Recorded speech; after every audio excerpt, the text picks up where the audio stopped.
Hello and welcome to my YouTube channel.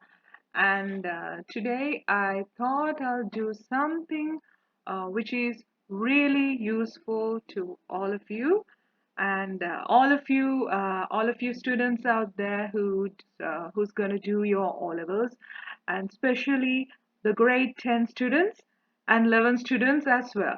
So let me begin with grade 10 history lesson number 1. Right. So, what is history? Now, sometimes there are some students who think that history is quite difficult to study, and sometimes it's boring and difficult to understand, and so on. But no, no, not at all. History is one long, interesting, juicy story. Believe me, that's it. So let us unravel this story today. And the first things first, our first lesson is about sources of studying history. All right. So now, when I say history, there are lots of things that come to your mind.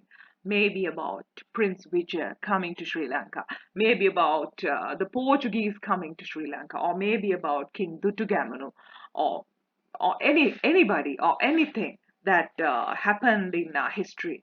But how did you get to know all that? How did you get to know? Okay, perhaps your grandma told you, perhaps you read in your school textbook. But then, how did your grandma or how did your school textbook get to know all that? Yes? Yeah, of course. Because when we study the history of hundreds and thousands of years back, we find writings and various creations made by people who lived in those ages, right? So these writings are called sources, right? And that is how, through these sources, through these writings, maybe books or olaleaf manuscripts, or maybe Sellipi inscriptions, or maybe some other artifacts lying around, right? So these are the things that helped us to learn our history, to get to know what happened in the past. So today, during the first part of our first lesson, let's talk about these sources. So, in our textbook, uh, we not only in our textbook actually, we classify sources, these historical, to get historical data, information. We classify these sources into two main categories. Now, what are those two main categories? Now, you can think of it like this, like first, I would say things written, literary sources like written in books or orally manuscripts and so on. And then you have the archaeological sources. What are archaeological sources? Yeah, you have epigraphy. You commonly call it Sellipi, right? I'm sure whenever you visit a historical site, you would have, if you're careful, if you're very, if you observe well, you would have noticed a Sellipia. You know, what's a Sellipia, right? It's what you call an inscription, a Sellipia, writings on a stone, carved on a stone, right? Usually, we call when we say epigraphy, we think of things written on stones, but not only stones. You see, right? It could be different media. So different media of epigraphy includes writing on stones, walls, copper plates. Maybe by now you would have heard of the Pana Kaduva Tambasannasa, right? That's a copper plate, and the Vallipuram Rantahaduva, the gold plates, and wood, clay slabs, urns. What are urns? Huge pots used for various things, maybe to store grain, maybe to store maybe as a burial practice. Sometimes they used urns, for example, like places like in Pomparipu, right, and etc. Okay, right. And then you have coins, right? You have old coins. And then you have ruins. What are ruins? Yeah, you have seen lots of archaeological monuments when you go to ancient cities like Anuradhapura, Polonnaruwa, Bahua, so on. You have ruins of buildings, historical buildings, sometimes stone pillars, Sandakadapahan, what you call the moonstone, Koravaggal, and so on, right? And then you have drawings, like paintings, like in Sigiriya, right? And in the painting that belongs to the Kandyan kingdom, like in the Galdoruva, right? And then you have sculptures and antiquities, right? So all these can be categorized as archaeological sources. And what about literary sources? Literary sources, you can see that in your book it is classified as two, right? That is because some books or manuscripts have been written by Sri Lankans, right? They are called local literary sources, while some books, right, or some sources have been the works of foreigners. They are called foreign literary sources, right? Sometimes written in foreign lands as well. Okay, right. So let us move to our next slide. Now, what are the uses of these literary sources? Yeah, it helps us to prepare the historical chronology. What do you mean by that? The historical chronology means, okay, for example, what happened first? Say, our Mahavansha story starts with the visit of Lord Buddha to Sri Lanka. And then what happened? Arrival of Prince Vijay. And then what? Then what? What happened after that? What happened after that? And what happened in the end? So, to organize this sequence chronologically, correctly, right, we need the help of these sources. So, that is why they say to prepare the historical chronology, right, the historical sequence according to time, right. When you say chronology, it's according to time, right. And number two, to obtain information about political, economic, socio-cultural affairs in each era.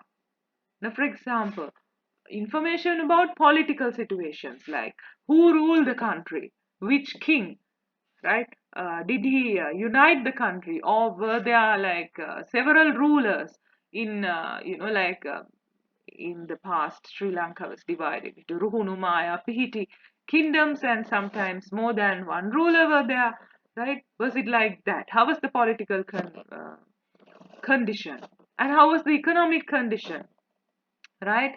Were we doing okay? Did we export rice to other countries, right? And so on. Because during certain kings' times, we have exported, right? We exported rice to other lands. And there were times that Sri Lanka was known as granary of the East. Okay, right. And then what are the socio-cultural affairs that took place, right? What are the cultural affairs? How did, when sometimes when foreigners came to Sri Lanka, how did they mix up with us, and what did they come for, and what happened, and what socio-cultural aspects, and what are the cultural affairs that we had with them, right? And so on. So we obtain all this information through literary sources, right? They help us, right? Uh, Sometimes not only through literary sources but archaeological sources as well. But it is a unique use of literary sources. And then to substantiate the information provided by one source with another source. What do you mean by that? Now, for example, say a historical incident is mentioned in one book, right? In one book. And then these could be further proved by writings of another book, right? So we can compare and contrast and we can get to know more details about the thing, right? About what happened. To study the international relations of a country. So that's very important. These are literary sources. These help us to study the international relations we had. For example, what sort of relationships we had with China and with India and with Europeans, right? So all this we get to know not only through local literary sources, children, but also through the foreign literary sources because they have written about us. And Ptolemy's in the Ptolemy's map, you can see Sri Lanka, right? That is because they knew about us, right? And we had various types of international relations uh, between um, this country and other countries. Okay, now here I talk about some important literary sources, right? Some important literary sources. Now these sources were written during the Anuradhapura period. What are these sources? Deepavansha, Mahavansha, and Vansatapakasini, which is called Mahavansha Tika, annotation of the Mahavansha. Right, so it's a bit of a more detailed version, right, where we get to know more. Okay, so what's important about Deepavansha? Deepavansha is considered the oldest text. Is considered actually the oldest Vanshakatha, right? And it's written in 4th century AD. What does it consist? It consists of historical information of our country up to the end of King Mahasen's ruling period and descriptions of the history of Buddhist order or Buddha Shasana in this country, right?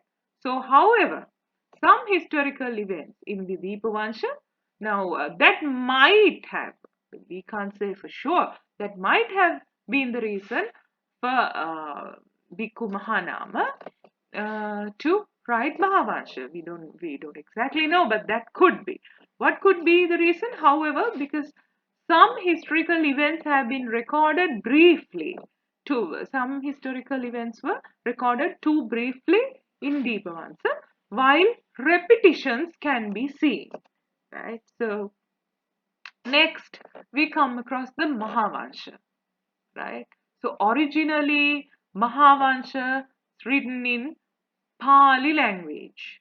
Right. So the first part of the Mahavansha is written by a Buddhist monk named Mahanamatero of Diksanda Senavia Pirivena of Mahavihara. So 5th to 6th century AD, right? Okay, so Mahanamatero, right? So this is also written up to this King Mahasen's ruling period. Okay, um, so this is how we remembered this fact when we were small. Mahavihare Mahana Mahamudro Mahavanshe Rachanakara. So Maha. How does it go? Mahavihare Mahavansha. Sorry, Mahavihare Mahana Mahamudro Mahavanshe Rachanakala. Right. So there are some other authors extended Mahavansha as a continuous text, right? Hence, the history of Sri Lanka has been written continuously in Mahavansha. Now. That is something amazing. That is something great because we have a whole history A to Z, right? Of course, there's a point that begins from Vijaya. So I'm not going to say nothing happened before that. There are lots of things happened, but they started this Mahanamatero started the Mahavansha's description, right, when the Buddha visited Sri Lanka and from the arrival of Vijay, right, and ended during this King Mahasen's ruling period. Okay, so after that, another bhikkhu, another a Buddhist monk took over, right? And there comes the Chulavansha, and then it continues, right? So we consider it, the whole thing as Mahavansha, and up to now, students, up to now, the Mahavansha is being written, right? It's still being written. So we are, in many countries in the world, like there are no country, no any other country, um, or I would say it's rarely you see such an instance where where the history is recorded A to Z in one text, right?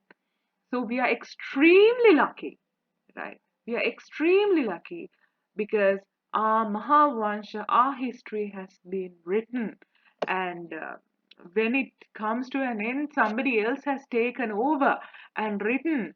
So we should be really grateful to our ancestors for making our life easy. Otherwise, what will happen is like we have to in many countries. It's it was kind of difficult to build up the chronological order because they had to dig through, they had to do archaeological excavations and find through the artifacts to the other evidence only. They build up their history, right? But we had it written in one text, so lucky us. So in 2023, Mahavansha was listed as an item of the world's documentary heritage on UNESCO's Memory of the World Register. I repeat that, right? Mahavansha was listed as an item of the world's documentary heritage, right? On UNESCO's Memory of the World Register. In other words, Mahavansha was made a World Heritage, right? It's a World Heritage. So this is something we Sri Lankans can be really proud of, right? Something we can be really proud of. Okay, so the textbook says um,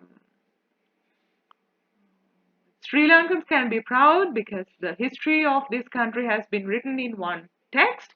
Mahavansha is considered a more credible historical source because some historical events recorded in it have been substantiated by the inscriptions and some other sources. Yes, right? Mahavansha is regarded a credible source. What do you mean by that? Means like you can trust, right? You can trust actually uh, things written in Mahavansha, most of the things, right? I wouldn't say all because scientifically to say something like that is wrong. But then Mahavansha is considered a credible source. Why?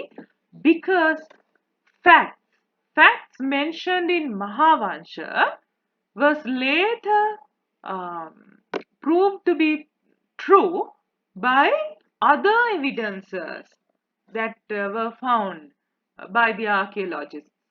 Maybe inscriptions, Sellipi, and maybe other evidences, right? And sometimes scientific research also, right? That as well.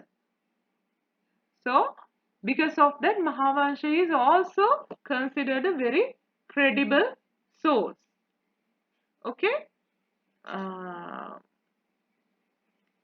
yeah, it's a credible source, and it has been made a world heritage. It has been made a world heritage. Okay. So this other book, Vansatapakasini, it consists a lot of information which are not available in some other sources, right? It is it is called this Mahavansha Tikava, annotations of Mahavansha, right? But its name is Vansatapakasini, right? Vansatapakasini. Okay. Now, still about Mahavansha. The first part of Mahavansha consists of historical information of our country from the arrival of Lord Buddha to Sri Lanka up to the end of King Mahasen's ruling period. I just told you that, right? So most information in Mahavansha have been provided to be true by inscription evidence and other sources. Okay, now there are certain similarities of the information in Mahavansha and Deepavansha as that may have been influenced by earlier texts such as these both books, both Mahavansha and Deepavansha, would have been influenced by earlier texts like Sihala Attakatha Mahavansha, Uttara Vihara Attakatha, and Vinaya Attakatha. So these books would have influenced Mahavansha and Deepavansha. Why? Because they would have the Mahavansha author or the Deepavansha author, they would have um, uh, taken information from these books, right? These earlier texts, right? Now, what are the Buddhist texts that help us to study history of the Rajarata civilization, right? What do you mean by the Rajarata civilization? Rajarata civilization means these Anuradhapura and Polonnaruwa kingdoms, that period. So, Polonnaruwa period, you have the Bodhivansha, Thupavansha and the Dhatuvansha written in the Polonnaruwa period. And in the Dambadini period, you have the Pujavaliya, right? And Saddhamma Lankarya is also believed to be written during the Gampula period. So these Buddhist texts provide history of the Rajarata civilization. Now, what are the texts that can help us to study history from Gampula to Kotta period? Gampula to Kotta period. Right, so that is the second urbanization phase. So we can take Nikaya Sangrahaya. Now Nikaya Sangrahaya is written on history of Buddhist order and Rajavaliya. Rajavaliya includes the list of our kings in chronological order and it gives us political information of the country. Okay? Right. Okay. Now what are the texts that help us to study history from Kotte to Kandy period? Right. So this is what you find in the book, right? The type of source and examples, right? What are the types? You have the Sandesha Kavya, right? You have the Sandesha Kavya. Sandesha means a letter, a message sent through a bird. So what are the birds? You have the Mayura Sandesha, which means the peacock. Tisara Sandesha, the swan. Salalihiniya, right? Salalihini Sandesha, right? And then you have the Prashasti Kavya. Prashasti Kavya means a set of poetry written in praise of somebody. Now, who has been praised? Parakumbha Sirita. The name of the Prashasti Kavya is Parakumbha Sirita. Now, we are talking about, uh, yeah, about Parakram Bahu the sixth. Okay. Hatan Kavya. Sitavaka Hatana, Constantinu Hatana, Ingirisi Hatana. Right? Okay. So Mayura Sandesha is considered the first Sandesha Kavya. Right? So remember that. Mayura Sandesha is the first Sandesha Kavya. It's still considered the first Sandesha Kavya of Sri Lanka. Right. Now, what are the facts to be considered when you form the history using literary sources? Yes, first you have to think of the time in which the source were written, right? Now say, if something happened in 2nd century BC, it is better to refer a historical source that is written close to that period, right? Uh, Sounds more logically better, right? So the author, who is the author of the source? Is he a credible person or is she a credible person, right? Mm. The author's objectives. What were the objectives? Now, most of our books were written about, I would say, yeah, mostly by these Buddhist priests, and Usually their intention was to inform the Buddhist, chronological evidence, chronological history about the Buddha Shasana. Most of the time, that was their main objective.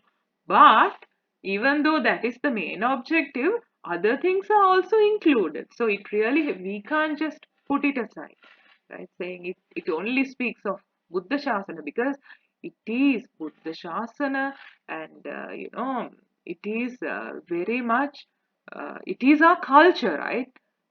Sinhalese, the Sinhalese culture, right? Buddhism is very close to our culture, and we can't separate those two.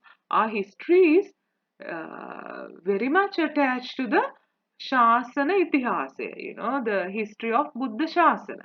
So you can't sort of separate. So even though these books were written by Buddhist priests, right, there are lots of information about our history you can find, right? The authors were, yes, I just discussed that. The way in which the facts were obtained for the source. Now, then if you can find out, you can even study how these author obtained the facts for the sources. Now, for example, if you write, say, if you do an assignment in your class, if you take facts from credible sources like books, scientific papers, and so on, they are considered more credible, right? But if you just listen to somebody saying, some gossip or just somebody delivering a speech, right? It could be, I would say, it could be less credible. Okay, so I just gave an example to you for you to understand how the facts were obtained to write the source. And then you have the foreign sources written about Sri Lanka. First, the South Indian sources. Then you have uh, written foreign sources written by authors who visited Sri Lanka, right? And then there are authors who never visited Sri Lanka, but learned about Sri Lanka from others. Okay, so the South Indian sources, you have books like Silapadikaram, Manimekalai, Padirupatti, right? All three are written in Tamil. Okay, and then you have books, foreign sources written by authors who visited Sri Lanka, right? Then you have Chinese sources, right? These because Fahian Thero visited Sri Lanka, so his traveling accounts are there, account on Buddhist kingdom, right?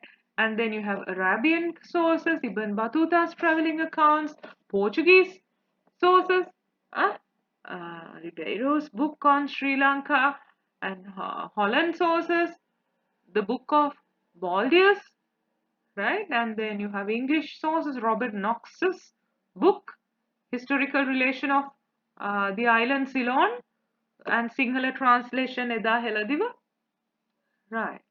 And then, who are the authors who never visited Sri Lanka but inquired information from others and wrote about Sri Lanka? Then there are Greek sources. For example, written by Aristotle, right? Aristotle um, and Megasthenes, and Onesicritus. And there are Roman sources, okay, written by Pliny and Ptolemy, who made a map, right? If you just search, you just Google for the map made by Ptolemy, you can see Sri Lanka, and it's really kind of relatively big. So you can see the prominence or the priority probably they gave to Sri Lanka because it's larger than you expect, and it's not the shape that you see now. So Ptolemy would have, just probably imagine from all the information he got about Sri Lanka. So Chinese sources, the book on records of tours of Heung Sang Thero, that's priest. Portuguese sources by Father Queiroz. Okay. So what are the uses of these literary sources? They help us to prepare historical chronology, right? Yeah, I just discussed this now. Sorry. Yep, yep. Okay. These two are repeated in my.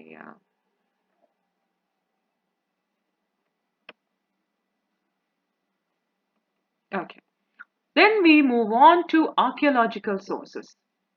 What are archaeological sources now? Archaeological sources help us to study history. They are of different categories, right? Epigraphs, clay boards, gold and copper plates, etc.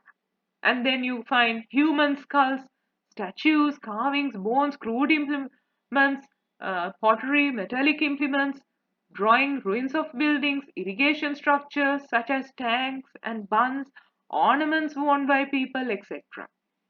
The ruins, inscriptions, coins, monuments, antiquities discovered through archaeological excavation and research are known as archaeological sources. So all these are taken as archaeological sources. So we are going to explain more. Now, what is epigraphy? Now, I mentioned you what you call cell lipi, right? Epigraphical sources are an important category of archaeological sources. Now, this is the word used commonly to introduce writings on stones. Stones, shila, right? Shila, stones, right? And clay slabs. You have written on clay slabs, walls, copper plates, golden plates, wood, and various urns. So I told you what urns are. They are huge pots like clay pots. They fall under the categories of clay inscriptions, cave inscriptions, slab inscriptions, rock inscriptions, and pillar inscriptions. Right. So epigraphical sources can they carry written instruction given by ancient kings and lords and important facts. Right. So let us see this. Now, different media of epigraphy found in Sri Lanka. So you have this table in your textbook, right? The first column gives the media of epigraphy and then the example. Now, the inscription, stone inscription, they have given a huge, you see the largest inscription you can find in Sri Lanka as officially declared for now, right? So that is King Nisankamalla's Galpotha inscription. Here I have got a photograph of it. This is the Galpotha inscription, right? You can see letters on the top and sometimes, yeah, on the sides as well. Yeah, right? Okay, so this is the Galpotha inscription. So, that is done by King Nisankamalla.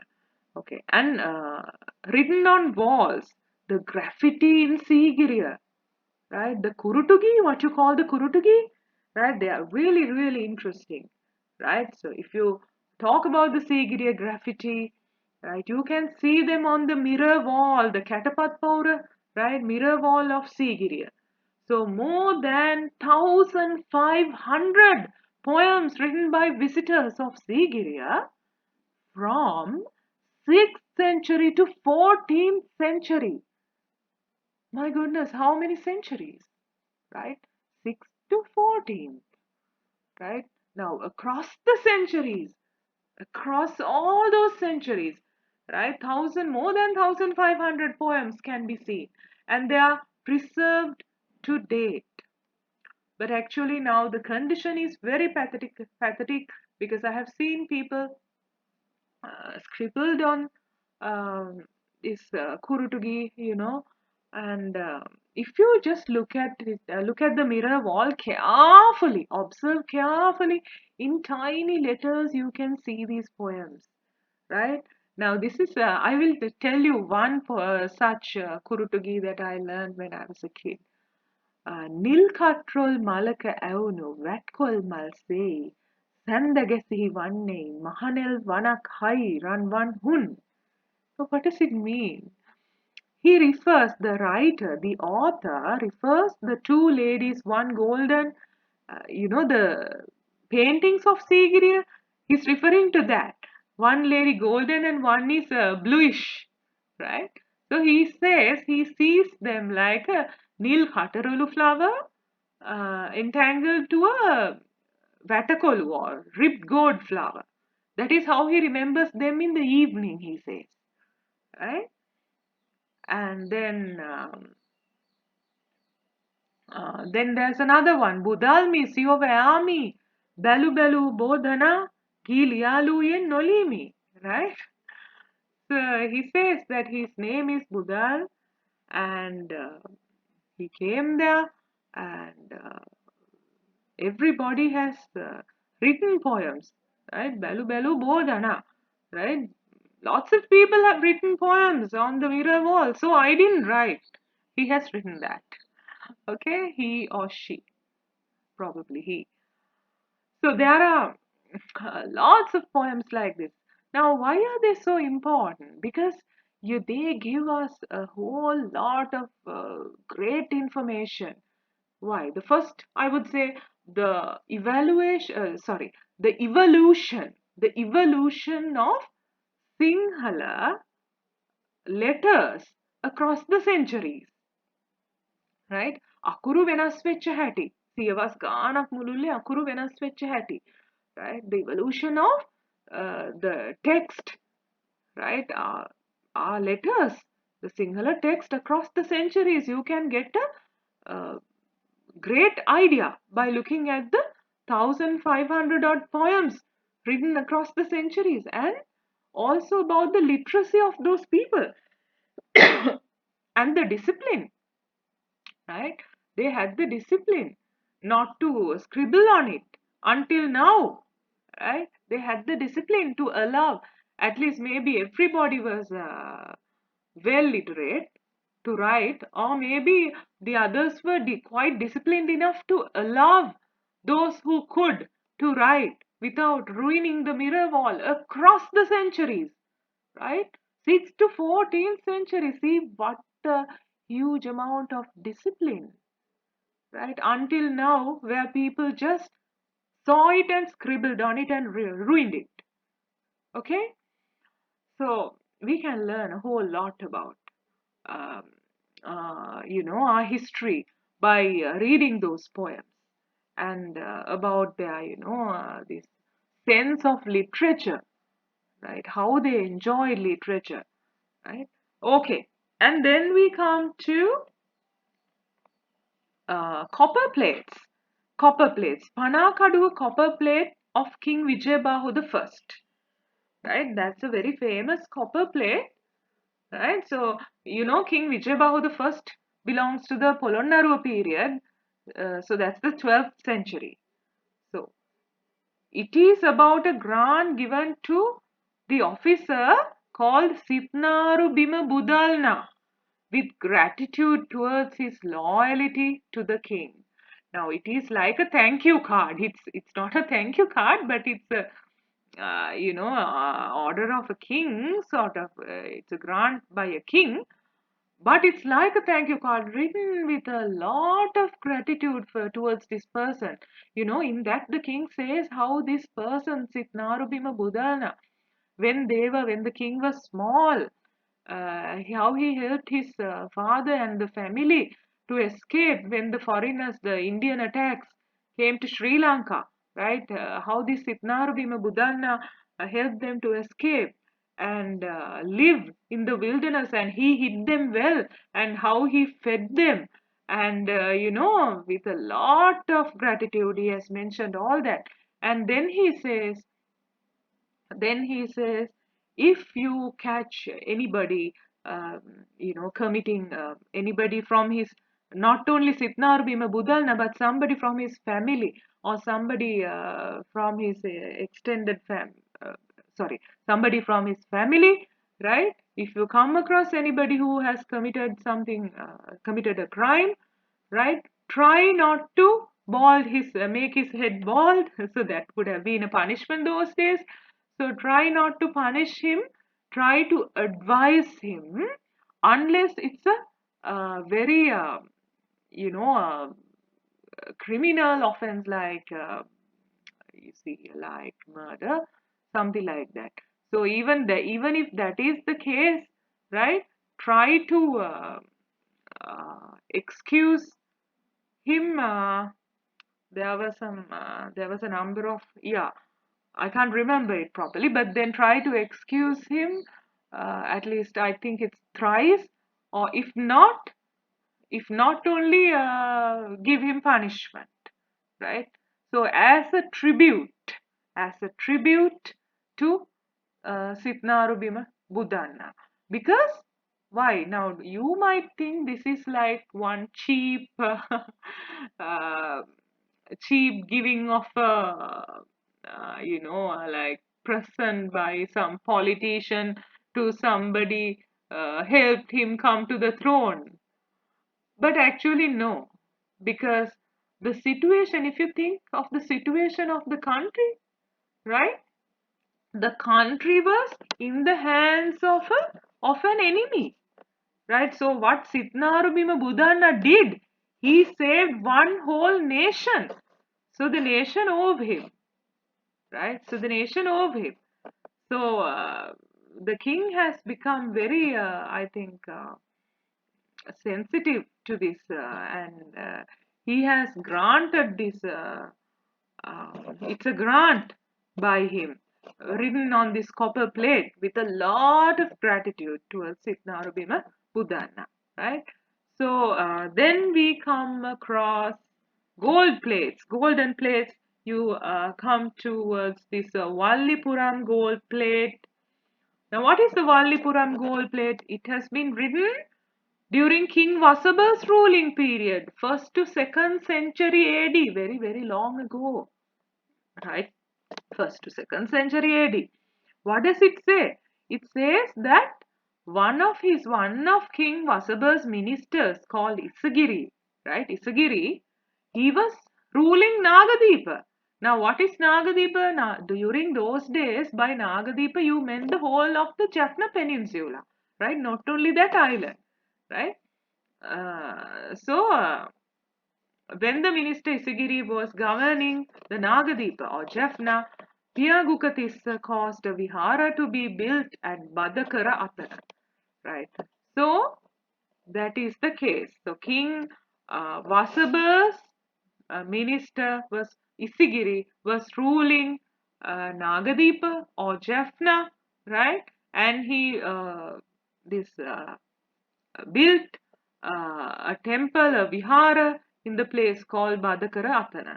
So information is given on this Vallipuram gold plate, and it is in the National Colombo Museum.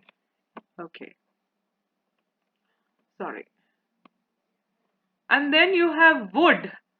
Writings on wooden posts of the Ambedkar Devalaya. So Ambedkar Devalaya is very popular for wooden carving. So you can see writings on the wooden posts of Ambedkar Devala and clay slabs, scripts written on tiles and bricks, and urns, scripts written on clay pots and begging bowls. Right? So these are the media of epigraphy, and you learn these examples as well. So I thought I'll stop my lesson here because it's going to be too long. So this is part 1 of lesson 1 of grade 10. So thank you very much. Hope you learned something. Hope you understood the lesson. Thank you very much, and please subscribe to my channel. Thank you. Bye bye.